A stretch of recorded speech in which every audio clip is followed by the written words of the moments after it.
उत्सव की कर रहे हैं तैयारी, तो आइए हमारे पास से व्यवस्था की पूरी जिम्मेवारी।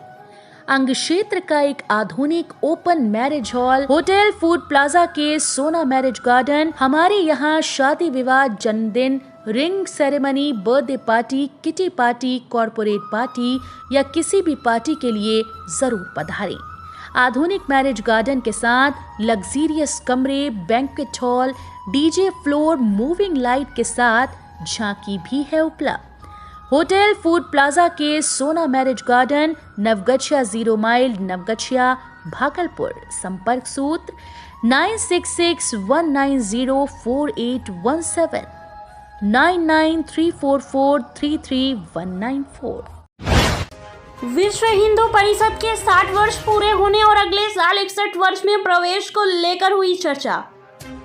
गौशाला के हॉल में विश्व हिंदू परिषद दक्षिण बिहार विभाग की बैठक का आयोजन किया गया, जिसमें विश्व हिंदू परिषद के 60 वर्ष पूर्ण होने और अगले साल 61वें वर्षगांठ मनाने को लेकर चर्चा की गई। वही संगठन को मजबूत बनाने को लेकर कार्यकर्ताओं के द्वारा किए जा रहे कार्यों को और कैसे उत्तम बनाया जाए, इस पर भी चर्चा की गई। संगठन की मजबूती, गौ रक्षा, महिला रक्षा और देश की रक्षा सहित सेवा कार्यों को लेकर मजबूती से करने को लेकर कई नियम बनाए गए हैं और कई योजनाओं को बनाया गया है, जिसको लेकर केंद्रीय स्तर से कार्यकर्ता प्रांतों में आकर कार्यकर्ताओं सहित गांव-गांव में इसे बढ़ावा देने को लेकर प्रचार प्रसार करने सहित संगठन को मजबूत करने के लिए आने वाले वर्ष में कार्य करने की तैयारी की रूपरेखा को लेकर चर्चा की गई। गोलियों की तड़तड़ाहट से एक बार फिर गूंजा पुलिस जिला नवगछिया। भागलपुर में अपराधियों के हौसले किस कदर बुलंद है, इसकी बानगी एक बार फिर से नौकरी जिला नवगछिया में देखने को मिला, जहां देखो अपराधियों ने किसान की गोली मारकर हत्या कर दी। अपराधियों के हौसले किस तरह बुलंद हैं कि किसी को भी अपनी गोली का शिकार बना रहे हैं। भागलपुर शहर में लगातार हो रही घटना के बाद इन दिनों नवगछिया पुलिस जिला गोलियों की गूंज से थर्रा उठा है। दरअसल शनिवार की देर रात नवगछिया के कदवा थाना क्षेत्र के पंचगछिया टुहला में बेखौफ अपराधियों ने किसान की गोली मारकर हत्या कर दी। बताया जा रहा है कि रात 9 बजे अपने बासा पर किसान नागेश्वर सिंह 55 वर्षीय गए थे। सोए अवस्था में अपराधियों ने उन पर गोलियां चलाई हैं। 3 गोलियां लगने के बाद कही जा रही है। सुबह जब परिजन बासा पर पहुंचे तो खून से लथपथ शव देखा। पुलिस मौके पर पहुंची और शव को अपने कब्जे में लेकर नवगछिया अनुमंडल अस्पताल पोस्टमार्टम के लिए भेज आगे की कार्रवाई में जुट गई है। वहीं परिजनों का रो रो कर बुरा हाल है। मृतक नागेश्वर सिंह को 3 बेटियां और 2 बेटे हैं। तीनों बेटियां और एक बेटे की शादी हो चुकी है। बिहार में लगातार बढ़ रहे डेंगू के मरीज, अस्पतालों में की जा रही है तैयारियां। नगर निगम ने फॉगिंग व्यवस्था के अभियान को किया तेज। अगर आपके घर के आसपास जल जमाव हो रहा हो, गमले या किसी बर्तन में कई दिनों से पानी रखा हुआ हो, किचन व बाथरूम में कई दिनों से पानी रखा हो, तो हो जाए सतर्क, क्योंकि पूरे बिहार में डेंगू अपना कहर बरपा रहा है। अपने घरों के किचन व बाथरूम को सूखा रखें और कूलर का पानी सुबह शाम बदलते रहे। साथ ही शरीर पूरी तरह से ढकने वाले कपड़े पहने। सोते समय मच्छरदानी का जरूर प्रयोग करें। डेंगू के लक्षण आम बुखार से थोड़ा अलग होता है। बुखार तेज होता है, साथ में कमजोरी होती है और चक्कर आते हैं। सिर दर्द, पीठ में दर्द और बदन दर्द होता है। बिहार में लगातार बढ़ रहे डेंगू के मरीज की संख्या को देखते हुए जहां भागलपुर के अस्पतालों में तैयारी की जा रही है, वहीं दूसरी ओर नगर निगम की ओर से भी फॉगिंग की व्यवस्था हर एक वार्ड में रोटेशन के तहत की जा रही है, जिससे डेंगू के मच्छरों से शहरवासियों को बचाया जा सके और डेंगू से बचाव हो सके। इसको लेकर लगातार भागलपुर नगर निगम क्षेत्र के कुल 51 वार्डों में लगातार फॉगिंग की जा रही है। नगर आयुक्त ने बताया कि पूजा के समय से फॉगिंग अभियान को तेज कर दिया गया है। डेंगू को देखते हुए लगातार यह अभियान चलाया जा रहा है।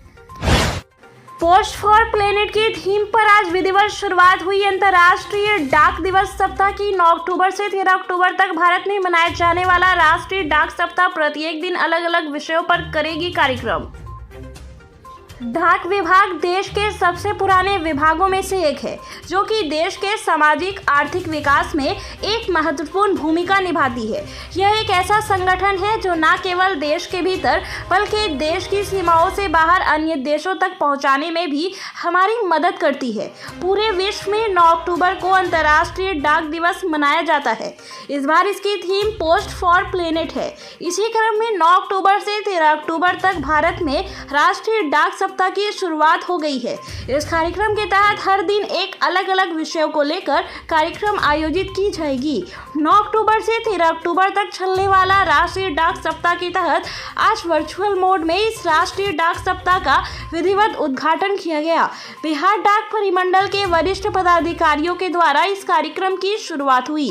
भागलपुर डाक प्रमंडल के निरीक्षक संजीव सुमन झा ने बताया कि इस एक सप्ताह के कार्यक्रम में डाक विभाग प्रत्येक दिन अलग अलग कार्यक्रम का आयोजन करेगी, जैसे मेल, डाक वितरण, सेविंग बैंक, इंश्योरेंस आदि विषयों पर कार्यक्रम आयोजित की जाएगी।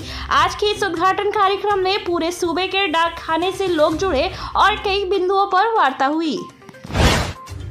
हजरत मोहम्मद के यौम पैदाइश के मौके पर निकाला गया जुलूस, सुरक्षा के थे पुख्ता इंतजाम। पैगंबर हजरत मोहम्मद साहब के जन्मदिवस पर आज भागलपुर व भागलपुर के आसपास के सभी क्षेत्रों में जुलूस मोहम्मदी का आयोजन किया गया। इस अवसर पर पूरे जिले में जुलूस निकाली गई, जिसमें हजारों की आबादी शरीक हुए।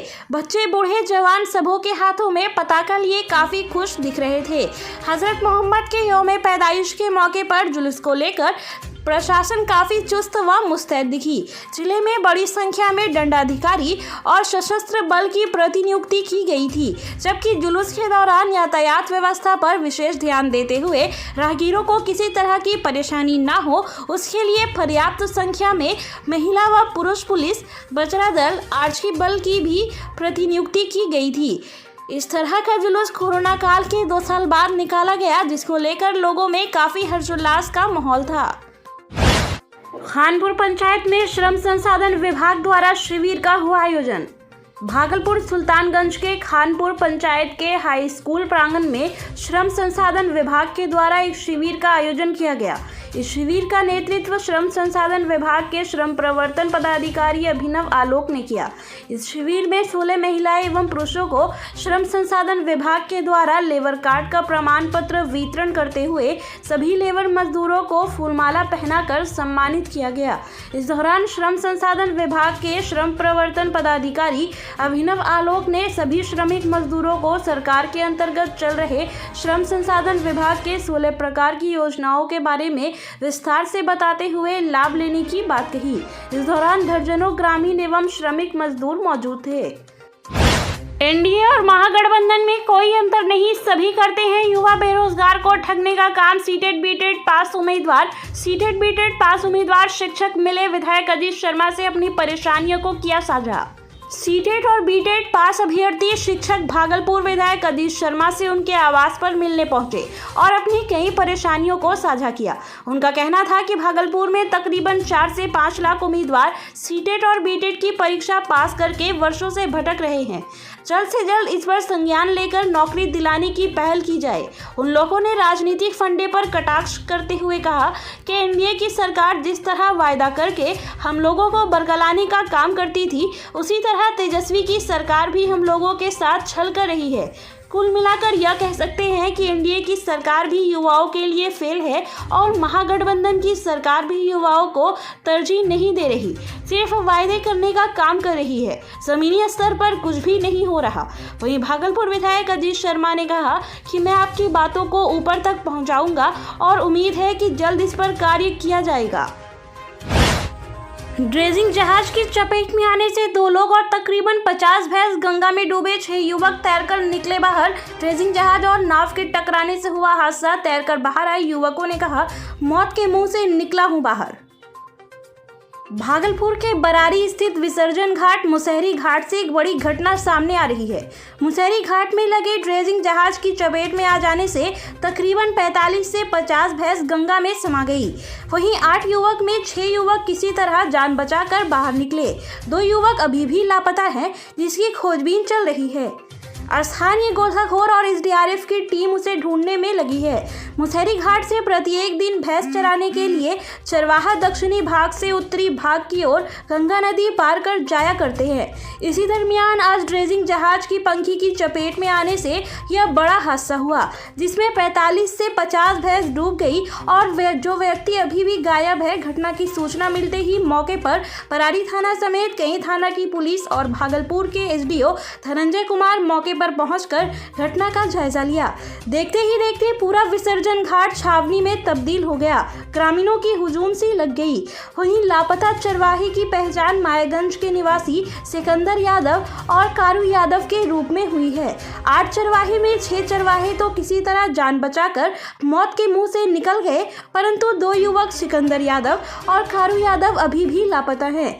इसकी खोजबीन में एसडीआरएफ की टीम और स्थानीय गोताखोर लगे हुए हैं। भैंस चराने जा रहे चरवाहा बरारी के रहने वाले धीरज किसी तरह जान बचाकर मौत के मुंह से बाहर निकले और लोगों से आप बीती बताई। यह सुनकर आपके भी होश उड़ जाएंगे कि उन्होंने कहा कि मैं आज मौत के मुंह से बाहर निकला हूं। मेरे सामने 2 युवक गंगा में समा गए। मेरे 5 साथी किसी तरह मेरे साथ गंगा से बाहर निकल पाए और 45 से 50 मवेशी गंगा में समा गए। गंगा में तेज धार होने के चलते ट्रेजिंग जहाज की पंक्तियों में एक एक करके समाने लगे। मुझे लगा कि मैं भी अब नहीं बच पाऊंगा, लेकिन किसी तरह बचकर बाहर निकला हूं। भागलपुर की यह बड़ी घटना सुनते ही घटनास्थल पर एसडीओ धनंजय कुमार पहुंचे और तुरंत एसडीआरएफ की टीम को बुलाया गया और एसडीआरएफ की टीम के साथ स्थानीय गोताखोरों ने डूबे 2 युवक सिकंदर यादव और कारू यादव को ढूंढने का कार्य प्रारंभ कर दिया। साथ ही उन्होंने सांत्वना दिया कि जल्द ही दोनों को ढूंढकर परिजनों को सौंप दिया जाएगा। साथ ही साथ खुद से मॉनिटरिंग करते हुए गंगा के तेज धार में एसडीआरएफ के वोट के सहारे निरीक्षण भी किया। उन्होंने बताया कि यह घटना काफी दुखद है। थोड़ी सी लापरवाही के चलते इतनी बड़ी घटना घटित हुई। लापता युवक सिकंदर यादव और कालू यादव के परिजनों का रो रो कर बुरा हाल है। उनका कहना है कि वर्षों से भैंस लेकर उस पार चारा खिलाने के लिए जाया करता था, लेकिन आज इतनी बड़ी घटना बर्दाश्त से बाहर हो रहा है। प्रशासन से गुहार लगाते हुए उनके परिजनों ने कहा कि जल्द से जल्द हमारे बच्चे को मेरे पास लाया जाए। परिजनों में सभी सदस्यों का रो रो कर बुरा हाल है। प्रत्यक्षदर्शी प्रदीप यादव ने कहा कि हम लोग पशुओं को चारा खिलाने के लिए थियारा लेकर जा रहे थे। तभी जाने के क्रम में पानी की धार काफ़ी तेज थी, जिसके कारण नाव वहां पर रुकी और जहाज से टकरा गया और मेरी नज़रों के सामने तकरीबन 22 भैंस गंगा में समा गई।